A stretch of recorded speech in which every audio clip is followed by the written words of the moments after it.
One of the most important but often misunderstood elements of Red Dead Redemption 1 is the Bureau of Investigation and what it represents through Edgar Ross and his agents.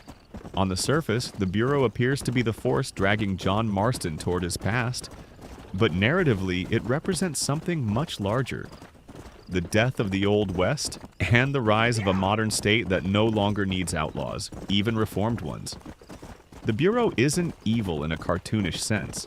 It's methodical, polite, and bureaucratic, and that's what makes it terrifying. Edgar Ross presents himself as civilized and reasonable.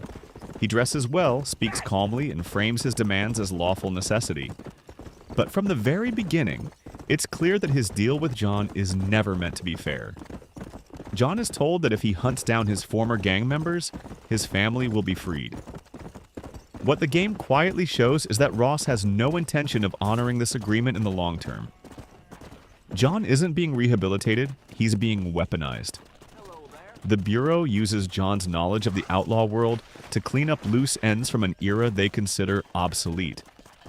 What makes the Bureau different from the gangs John once rode with is that it doesn't operate on loyalty or emotion. It operates on policy. Ross doesn't hate John personally, and that's the point. John's life or death is just paperwork.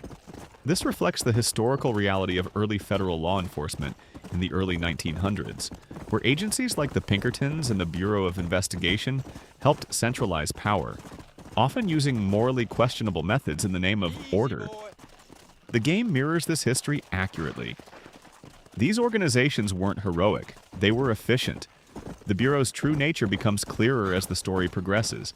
They repeatedly move the goalposts. Even after John kills Bill Williamson and Javier Escuella, his freedom is delayed.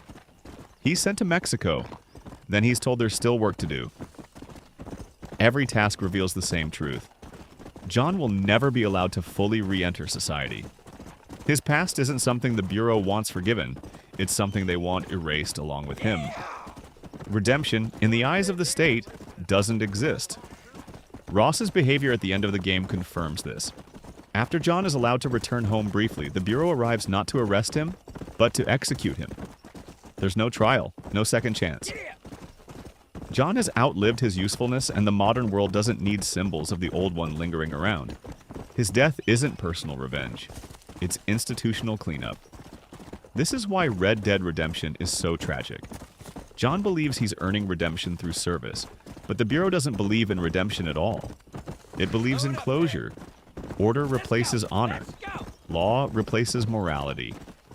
And when John Marston dies, it's not because he failed to change, it's because he lived in a world that no longer allowed men like him to survive, no matter how hard they tried. That final truth is what gives the Bureau its real power in the story. They don't kill John because he's still dangerous. They kill him because he's inconvenient. His existence contradicts the idea that the new world is cleaner or more just than the old one. By eliminating him, the Bureau closes a chapter of history and presents it as progress. Red Dead Redemption 1 makes a brutal point. The West didn't die because it was lawless. It died because it was replaced by a system that could erase people quietly, legally, and without remorse.